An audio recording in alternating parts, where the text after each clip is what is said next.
किसी भी समतल जगह का, किसी भी समतल जगह का या किसी भी समतल वस्तु का हम क्या निकालते हैं? क्षेत्रफल। मतलब उसमें कितनी जगह है।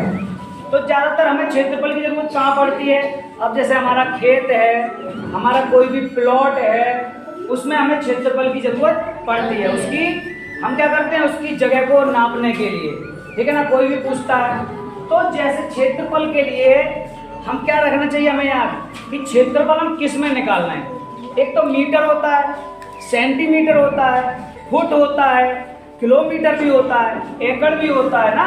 तो सब में अलग अलग हमारा क्षेत्रफल निकल के आता है। लेकिन ज़्यादातर हम बात करते हैं एक प्रैक्टिकली ये बोर्ड की। ये हमारा एक बोर्ड है, हमारे विद्यालय का ये क्या है? बोर्ड। तो इस बोर्ड का हम पता करेंगे एरिया कितना, मतलब क्षेत्रफल कितना है। तो सबसे पहले हम क्या करेंगे कि हमारे पास इसे नापने के लिए क्या होना चाहिए? कोई इंची टेप होना चाहिए, कोई भी ऐसी चीज होनी चाहिए जिससे हम इसको नाप लेके आए। और हमने ये देखा कि सबसे पहले ये देखिए ये चीज एक आयताकार है या वर्गाकार है। तो आयताकार और वर्गाकार में हम जानते हैं क्या अंतर होता है। वर्गाकार में चारों भुजाएं कैसी होती हैं और आयताकार में कैसी होती हैं? आमने सामने की। वर्गाकार अगर जहाँ लिखा होगा तो वहां पर हमें कैसी मिलेगी? चारों भुजाएं समान मिलेगी। और आयताकार में कैसी मिलेगी? आमने सामने की भुजाएं बराबर मिलेगी। तो यहाँ पर देखा ये बोर्ड हमारा कैसा है? ये बोर्ड आयताकार। लेकिन पता कैसे लगा? पता तो अभी लगा नहीं, पहले हमने नाप करके देखा, हमने ये लगभग एक अंदाज लगाया हमने कितना है ये 120। और फिर हमने इसकी ये वाली भुजा देखी, ये वाली नाप करके देखी तो 30 और 30 60 और ये करीब 90 सेंटीमीटर। कितना है ये? 90 सेंटीमीटर। फिर मैंने ये वाली भुजा नाप के देखी, मुझे पता लगा ये भी भुजा 90 सेंटीमीटर। सामने देखी ये भी 120 सेंटीमीटर। तो मुझे पता लग गया ये कैसे है, ये कैसा है? ये कैसा है? ये आयताकार। तो आयताकार पे जब पता लग गया तो मैं जानता हूँ, क्या जानता हूँ कि जब इसका क्षेत्रफल निकालूंगा तो लंबाई गुणा चौड़ाई, ठीक है ना। तो हमने देखा कि क्षेत्रफल को इंग्लिश में क्या कहते हैं? एरिया। तो हम ए से इसको प्रदर्शित करते हैं जल्दी, मतलब शॉर्ट में हमें सवाल जल्दी करना है तो ए लिख दिया। और लंबाई, लंबाई को हम किससे प्रदर्शित करते हैं? एल से। और चौड़ाई को किससे प्रदर्शित करते हैं? डी से। तो हमने देखा कि हमारा एक फॉर्मूला तैयार हो जाता है कि L इंटू वी।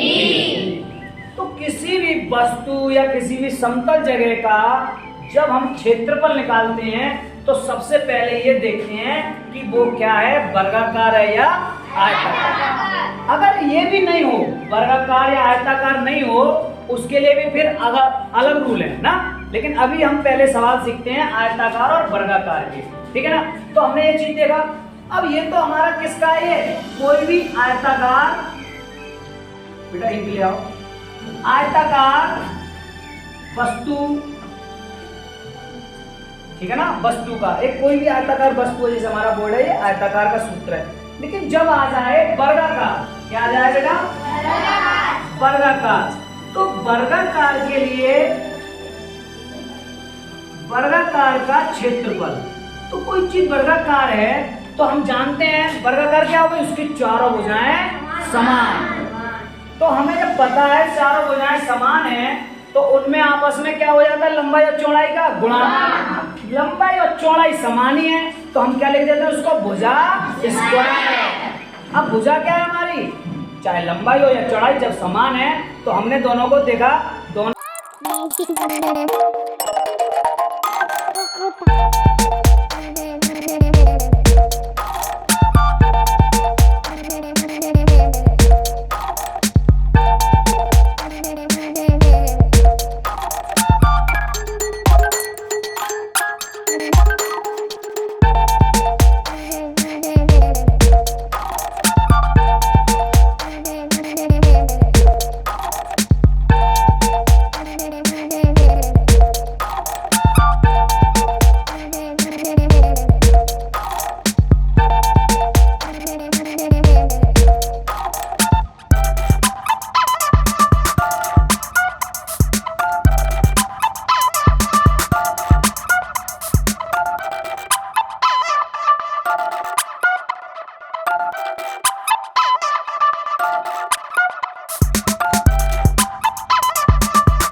इकाई, कोई भी इकाई हो सकती है, लेकिन क्षेत्रफल हमारा किस में आएगा? इकाई वर्ग में। किस में आएगा? वर्ग में, ठीक है ना। अब ऐसे ही इसकी वर्गाकार क्षेत्रफल की बात करें तो इसमें क्या है, इसमें चारों भुजाएं समान होती हैं। क्या होती है बेटा? चारों भुजाएं समान। तो चारों जब भुजाएं समान हैं तो आप जानते हो जब एक चीज की कोई भी माप एक चीज की है तो हम 4 की निकालें या 10 की निकालें, उसमें क्या कर देते हैं? उसका गुणा, तो चारों का योग निकल आता है। तो हम क्या करेंगे इसके लिए भी, P बराबर 4 इंटू ए, P बराबर 4 इंटू ए। तो ये हमारा भी किस में आएगा? ये भी हमारी इकाई में और ये वर्ग इकाई में। इकाई हमारी कुछ भी हो सकती है, चाहे सेंटीमीटर हो सकती है, चाहे मीटर हो सकती है, चाहे किलोमीटर हो सकती है, ठीक है ना। अब बात करते हैं कुछ सवालों को लेकर के। सवाल नंबर लाइए, अब बात करते हैं सवालों से। देखिए 20 तक हो गए सवाल, 20 तक किसी को कोई प्रॉब्लम? चलिए अच्छी बात है।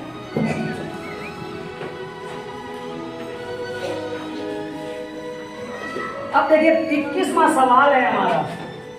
21वां सवाल की बात करते हैं तो ये बच्चों से समझ में आ गया ये चीज? बहुत बढ़िया। अब देखिए 21वां सवाल,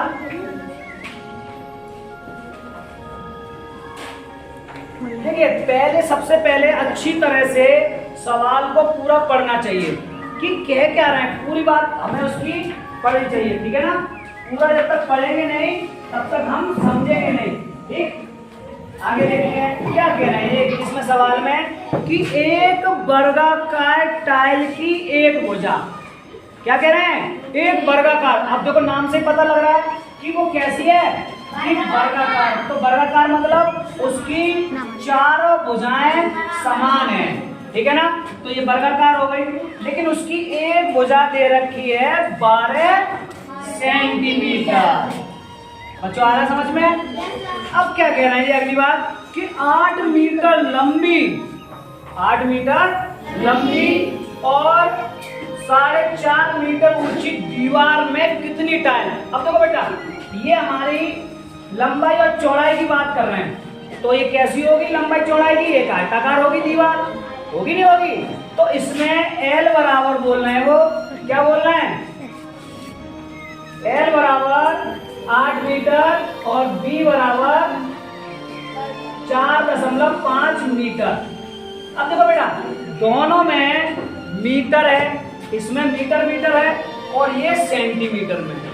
हमेशा किसी भी मेथड को हल करते हैं तो इकाइयां हमारी समान होनी चाहिए, ठीक है ना।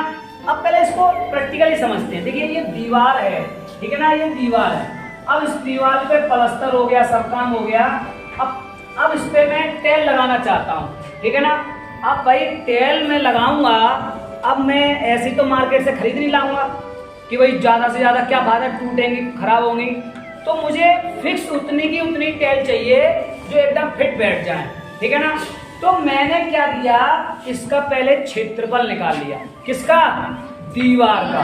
किसका निकाल लिया? दीवार का। तो दीवार का क्षेत्रफल निकालने के लिए मैंने देखा कि दीवार मेरी आयताकार है, तो दीवार का क्षेत्रफल मतलब एरिया बराबर L इंटू बी। तो मैंने देखा L हमारा कितना है 8 मीटर और B मेरा 4.5 मीटर। क्लियर? अब देखिए जब दशमलव में चीज है तो दशमलव को हटाने के लिए मैंने क्या बताया था कि दशमलव को हटा के नीचे 10 कर लेते हैं। 100 जब करेंगे जब दशमलव के बाद 2 अंक हो, 1 अंक है तो 10, ठीक है ना। क्लियर? अब मैंने इसको भाग दे दिया, भाग दे करके मैंने इसको छोटा कर लिया। छोटा करके मैंने देखा कि कितनी बार चला गया, ये चला गया 5 निम 45 और ये 4 बार और 9 चौक 36 मीटर स्क्वायर। क्लियर? अब मैंने देखा कि एक वर्गाकार टाइल मुझे इसमें लगानी है। अब क्षेत्रफल तो पता लग गया, लेकिन टाइलों की संख्या कैसे पता लगेगी? जब मैं इस एक टाइल का इसमें भाग दे दूंगा। लेकिन एक टाइल का किसका दूंगा जवाब? उसके क्षेत्रफल का, क्योंकि एक टाइल कितना एरिया घेर रही है उसी का तो दूंगा। तो मैं क्या कर रहा हूं, पहले तो मैं एक टाइल का क्षेत्रफल निकाल रहा हूं। एक टाइल का क्षेत्रफल कितना हो जाएगा? भुजा स्क्वायर। क्यों होगा भुजा स्क्वायर? क्योंकि ये वर्गाकार है। तो मैंने अब भुजा की जगह क्या रख दिया? 12। और 12 का आप सबने वर्ग याद किया है, वर्ग याद किए हैं। वर्ग आप सबने कहा था 20 तक 25 तक याद किया। तो अब जो हमने वर्ग याद किए हैं उसका हमें फायदा यही मिलता है।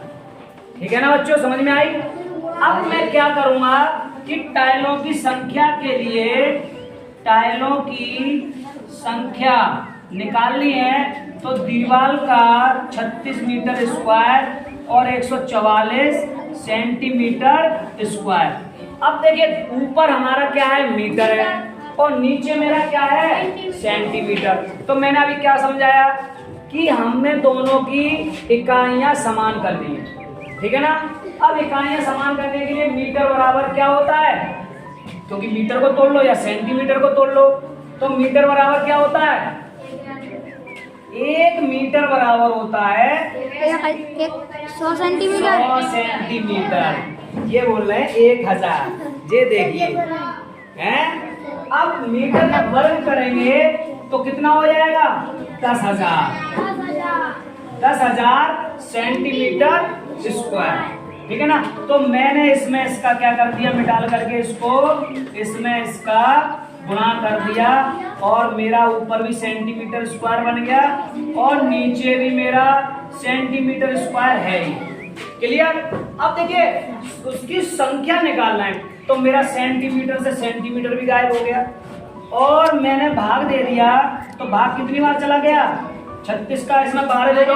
12 का भाग दिया 12 3 और 12 144 फिर दे दिया 3 एकम 3 3 चौक 12 फिर 12 बार दे दिया 12 25 और ये कितना आ गया? 2500 टाइल आ गई। क्लियर बात समझ में आई? आ गई समझ में नहीं आई? नोट करो जल्दी फटाफट। देखिए एक कमरा है और कमरा वर्गाकार है। तो वर्गाकार जब कमरा है तो वो किस तरह का हो जाएगा? एक घन की तरह हो जाएगा।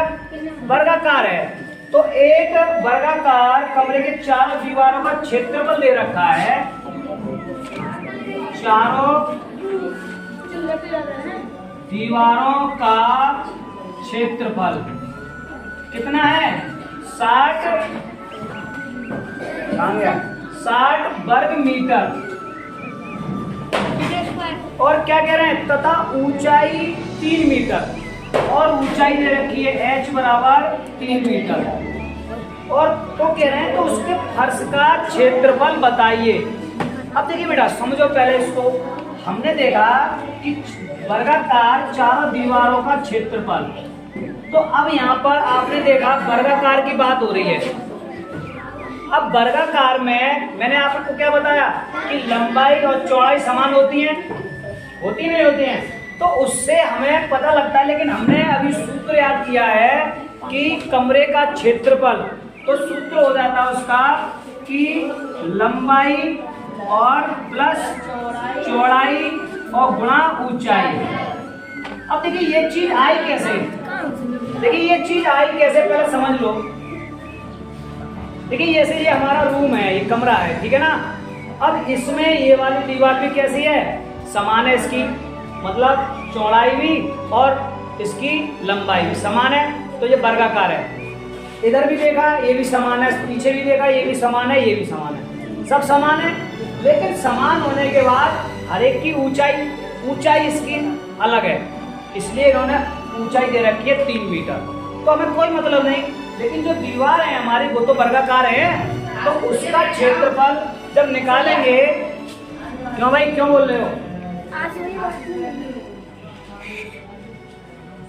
तो अब हमने देखा कि चारों दीवारों का क्षेत्रफल। अब 4 दीवार का निकालने की जरूरत ही नहीं है, सब में लंबाई और चौड़ाई समान है। तो हमने एक सूत्र बना लिया और लिख दिया, इसमें मान रख दिया कि लंबाई और चौड़ाई दोनों क्या हो गई? दोनों हो गई भुजा, क्योंकि समान है। भुजा भुजा, और ऊंचाई का 3 मीटर, और ये इधर है 60 मीटर स्क्वायर। अब देखिए यहाँ से हम क्या करेंगे, इसको हल कर लेंगे, क्योंकि इन दोनों का गुणा हो गया 3 दूनी 6, और 6 हमारे किस में चला जाएगा, नीचे इसके भाग में। तो हम क्या लिख सकते हैं, भुजा भुजा जुड़ करके भुजा 2 भुजा बराबर 60 मीटर स्क्वायर बटे और 6 मीटर, नीचे आ गया ये, और 1 मीटर से ये वाला मीटर उड़ गया, और 6 से ये कितनी बार चला गया, 10 बार। अब हमें ये दिख रहा है ये भी चीज किस में है, गुणा में। अब इसका भी हमने भाग दे दिया, कितनी बार चला गया, तो हमें एक भुजा निकल आई 5 मीटर।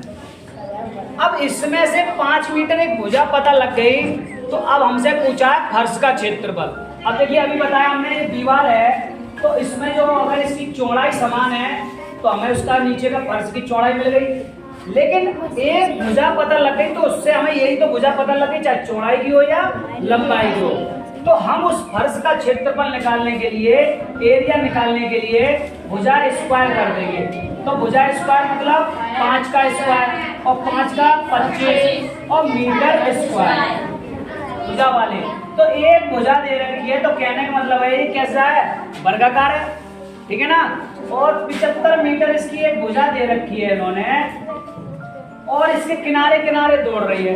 तो सोचने वाली बात है, किनारे किनारे दौड़ने से वो क्या कर रही है, परिमाप के चारों तरफ चक्कर लगा रही है ना उसकी भुजाओं के। फिर क्या कह रहे हैं, और बुलबुल और दूसरी लड़की है वो 60 मीटर लंबाई और 45 मीटर चौड़ाई वाले आयत। तो एक इधर देखो आयत है ये, और यहाँ पर बुलबुल है, ये बुलबुल है, और ये स्वीटी है। देखिए समझने वाले सवाल है। अब ये तो भुजा कैसी है, इसकी चारों भुजाएं समान है, इसलिए उन्होंने एक भुजा दे रखी है, और ये आयताकार है तो आमने सामने की इन्होंने भुजा दे रखी है। क्या दे रखी है कि 60 मीटर लंबाई, तो 60 मीटर इसकी ए बराबर लंबाई है, और बी बराबर 45 मीटर, ठीक है ना दोस्तों। अब क्या कह रहे हैं, कौन कम दूरी तय करेगा, तो यहाँ पर परिमाप की बात हो रही है, किसकी, अच्छा तो घूम लो, ठीक है। तो अब देखो दोनों में हम कितनी जल्दी परिमाप निकालेंगे, तुलना करेंगे कौन सा ज्यादा मतलब चक्कर लगा रहा है, कौन कम। तो सबसे पहले हमने इसका परिमाप निकाला स्वीटी का, कि स्वीटी कितनी चक्कर लगा रही है, कितना मीटर घूम रही है। तो हम सीधा सिंपल परिमाप बराबर 4 इंटू भुजा, तो हम 75 में 4 का क्या कर देंगे, तो कितना आ गया 300। इसमें आया ये मीटर में, क्योंकि परिमाप मीटर में आएगा क्योंकि दूरियां हैं। अब हमने देखा आयत का, तो आयत में क्या करते हैं, वही सूत्र के कोष्टक में L प्लस B, तो हमने 2 बाहर लगा लिया। अब 60 प्लस 45, तो पहले हम 2 का गुणा नहीं, पहले हमने योग कर लो उनका। 60 और 45 कितने हो गए, 105, और गुणा कर दिया, कितना आ गया 210 मीटर। अब देखिए बुलबुल 210 मीटर ही चक्कर लगा रही है, और स्वीटी 300, तो हम लिख देंगे कि कौन कम दूरी लगा रहा है, बुलबुल। अब कभी कभी हमसे अंतर भी पूछ लेते हैं कि कितना कम, तो बुलबुल 300 में से हम घटा देंगे 210, तो कितना आ गया 90 मीटर कम चक्कर लगा रही है, ठीक है ना।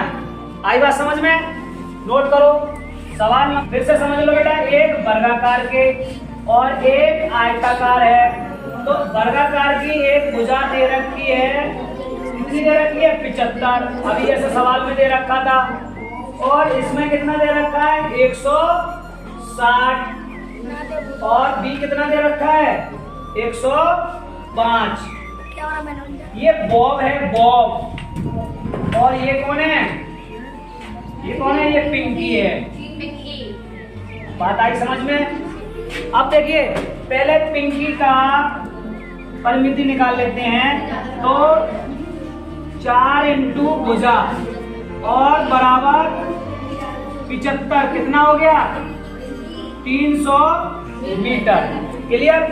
अब तीन चक्कर लगा रही है तो 3 परिमिति बराबर 3 गुणा 300 बराबर कितना हो गया 900 मीटर। इसकी 900 मीटर, पिंकी की। अब हमने बॉब का देखा तो बॉब का निकालने के लिए P बराबर क्या कर लेंगे L प्लस P। तो L हमारा कितना है 160, 105 और कितना हो गया टोटल 265 और 265 में गुणा कर दिया कितना आ गया एक नहीं 530 2 पंजे 10 और 2 छिंग 12 और 13 और 2 दूनी 4 और 1 5 530 मीटर।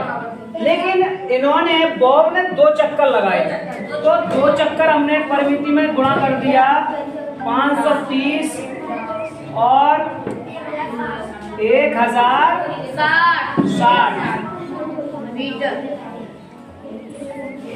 आ गया।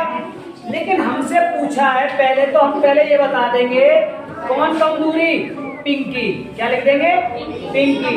लेकिन कितनी तो हमने इसका अंतर करेंगे। अंतर के लिए बड़ी संख्या में से छोटी संख्या घटाते हैं तो एक कितना आ गया 160 मीटर।